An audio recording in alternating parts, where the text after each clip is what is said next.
Hi అండి, జై శ్రీకృష్ణ. నేను మీ పావని రాచర్ల. ఇంతకుముందు హై నెక్ బ్లౌజ్ ఎలా కటింగ్ చేయాలో చూపించినాను కదా. ఇప్పుడు హై నెక్ బ్లౌజ్ ఎలా కుట్టాలో నేను చూపిస్తాను. ఫస్ట్ అయితే లైనింగ్కి నెక్ ఎలా ఉందో ఆ షేప్లో పేపర్ స్టిప్ అయితే మనం స్టిక్ చేసి పెట్టుకోవాలి. కొంచెం ఖర్చు కొంచి రెండు ఫ్రంట్ సైడ్ బోత్ సైడ్ రెండు సైడ్లు చూడండి. ఇప్పుడు మిషన్ పైన చూపిస్తున్న విధంగా లైనింగ్కి వన్ సైడు మనం జాయిన్ చేసినాం కదా, అదే సైడు మనం ఉల్టాయించుకోవాలి. లైనింగ్ పైన మెయిన్ క్లాత్ పైన కుట్టి ఆ తర్వాత పైనుంచి నీట్గా అది కదలకుండా ఒకటి లైనింగ్ సైడ్ అనుగుడు కుట్టేసుకోవాలి. ఆ తర్వాత నీట్గా కట్ చేసుకొని ఉల్టాయించుకోవాలి. చూడండి, వీడియోలో చూపిస్తున్న విధంగా అనుగుడు కుట్టేస్తున్నాను. లైనింగ్ సైడ్ వేసుకోవాలి. కినారు కుట్టు లైనింగ్ సైడ్ వేసుకుంటే నీట్గా ఫోల్డ్ అవుతుంది అన్నమాట.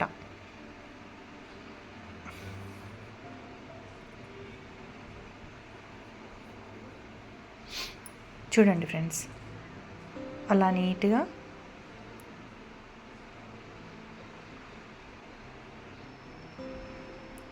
ఓకేనా. ఇప్పుడు మొత్తం నీట్గా క్లాత్ మొత్తం ఫ్రంట్ పార్ట్కి మెయిన్ క్లాత్ నీట్గా ఫోల్డింగ్స్ లేకుండా అటాచ్లు చేసుకోవాలి, జాయింట్స్.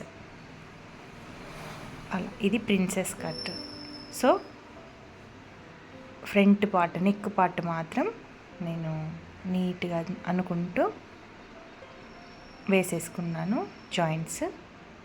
2 ఫ్రంట్స్ ముందు ఉక్సులు దీనికి. చూడండి ఫ్రెండ్స్, నీట్గా నెక్ ఎంత నీట్గా వచ్చిందో. మనం పేపర్ స్టిప్ వేసుకుంటే చాలా నీట్గా వస్తుంది. పేపర్ స్టిప్ అవైలబుల్ లేని వాళ్ళు ఏం చేయాలి అంటే సేమ్ నెక్ షేప్ లాగానే లైనింగ్కి గీసుకొని దానికి ఫస్ట్ అటు ఇటు నెక్ చుట్టూ కుట్టేసుకొని సేమ్ ఇప్పుడు ఎట్లాగైతే మనం పేపర్ స్టిప్ జాయిన్ చేసుకున్నామో, పేపర్ స్టిప్ అంటే గమ్ ఉంది కాబట్టి ఐరన్ చేస్తే స్టిక్ అవుతుంది.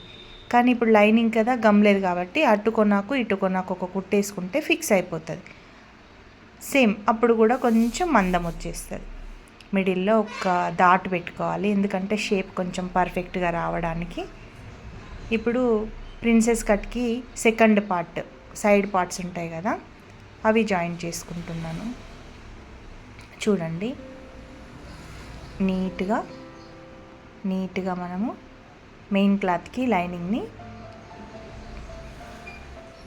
అలా జాయిన్ చేసుకొని నీట్గా కట్ చేసుకొని ఫ్రంట్ పార్ట్స్కి మనం జాయిన్ చేసేసుకోవాలన్నమాట.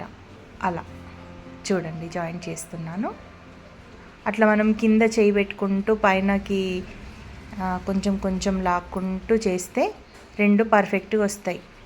లేదు అంటే ఇట్లా సాగినట్టుగా షేప్ అవుట్ అయిపోయి అలా వస్తాయి అన్నమాట. సో మనం ఏం చేయాలంటే ఒక చెయ్యి కింద ఒక చెయ్యి పైన వేసుకోవాలి. ఇప్పుడు ఆ రెండు నెక్ పార్ట్స్ ఉంటాయి కదా, అవి జాయిన్ చేసుకున్నాను. చూడండి, జాయిన్ చేసుకున్నాను. అప్పుడే షేప్ వచ్చేసింది, నెక్ షేప్ చూసారా ఎంత నీట్గా వచ్చేసిందో. చూడండి ఫ్రెండ్స్, మనం సగం కుట్టక ముందే ఫినిషింగ్ ఎంత నీట్గా అనిపిస్తుంది. ఇది బ్యాక్ పార్ట్కి మిడిల్లో కొంచెం అయితే డౌన్ చేసుకోవాలండి, అది మర్చిపోవద్దు. వెనకాల లేస్తుంది, ముడుతొస్తుంది. ఇప్పుడు లైనింగ్కి మంచిగా మెయిన్ క్లాత్ మంచిగా జాయిన్ చేసుకోవాలి, ఏ ఫోల్డింగ్స్ లేకుండా నీట్గా మెల్లిగా ఇట్లా సాఫ్గా అనుకుంటూ చేసుకోవాలి. కొందరు అయితే గుండు పిన్నులు అలాంటివి కూడా పెట్టుకుంటారు. నాకు కొంచెం ప్రాక్టీస్ ఉంటుంది కాబట్టి నేనేం పెట్టుకోనండి. కొత్తగా నేర్చుకునే వాళ్ళైతే గుండు సూదులు పెట్టుకోవచ్చు, పిన్నీసులు అటాచ్లు చేసుకోవచ్చు, లేదు అంటే గమ్ము పెట్టి కూడా స్టిక్ చేయొచ్చు. కానీ నేను ఏది యూస్ చెయ్యను.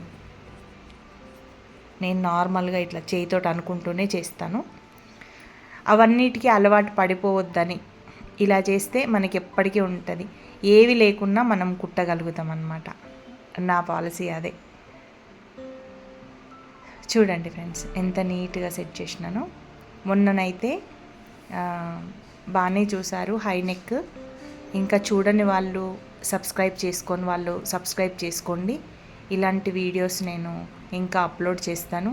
ప్లీజ్ అండి సపోర్ట్ చేయండి. మీకేం కావాలి అన్నా నాకు వచ్చిన దాంట్లో మీకు అందరికీ నేర్పడానికి నేను ట్రై చేస్తాను. ప్లీజ్ ఫ్రెండ్స్ సపోర్ట్ అయితే చేయండి. ఏం కావాలో అడగండి, నేను ఖచ్చితంగా నేను పెడతాను. ఎంత చిన్న డౌట్ అయినా నాకు తెలిసింది మాత్రం ఖచ్చితంగా నేను షేర్ చేస్తానండి మీతోటి. నా యొక్క అభిప్రాయం కూడా అదే. ఏంటంటే నేను నలుగురికి నేర్పించాలని మాత్రమే ఇందులోకి వచ్చినాను. మంచి మన దగ్గర ఉన్న ఏదైనా కొంచెం మంచి మాత్రము మీ అందరితోటి పంచుకోవాలని మాత్రమే వచ్చినాను ఈ యూట్యూబ్ ఛానల్కి. మిగతా అయితే ఏం లేదు. చూడండి ఇప్పుడు కచక పెట్టుకున్నాను, సెంటర్ కచక. ఇప్పుడు మనం ఆ సెంటర్ కచక నుంచి అక్కడి వరకు కొంచెం ఎక్కువైంది కాబట్టి కొంచెం గుట్టుకుంటున్నాను. అది కట్ చేసుకున్నాను. కొంచెం ఎక్కువ అయ్యింది.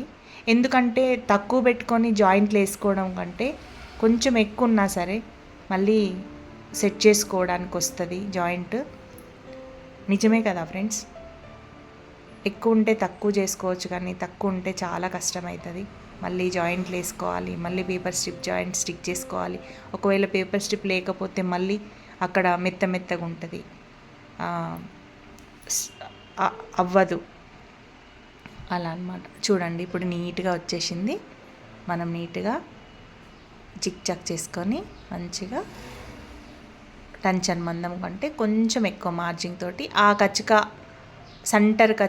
సెంటర్ జాయింట్కి వచ్చేటట్టు చూసుకుంటూ మెల్లగా అలా ఎక్కడ లాగినా కానీ ఇట్లా గుంజినట్టు ఇట్లా షేప్ అవుట్ అయినట్టు. సో మనం నీట్గా అలా జాయిన్ చేసుకోవాలి. చూడండి ఇప్పుడు అలా కొంచెం గోరుతోటి మనం ఇట్లా అన్నాం అనుకో, ఐరన్ ఉంటే ఐరన్ తోటి ఇట్లా అనుకోవచ్చు, రాసుకోవచ్చు. ఐరన్ లేకపోతే మనం గోరుతో అనుకోవచ్చు. చూడండి ఫ్రెండ్స్ ఎంత నీట్గా వచ్చింది. మీరు ట్రై చేయండి. ఏమైనా డౌట్ ఉంటే మళ్ళీ నాకు పోస్ట్ చేయండి. ఓకేనా ఫ్రెండ్స్? ఈ వీడియోని ఇంతసేపు చూసినందుకు చాలా థ్యాంక్స్. సబ్స్క్రైబ్ చేసుకోండి, లైక్ చేయండి, షేర్ చేయండి. బాయ్.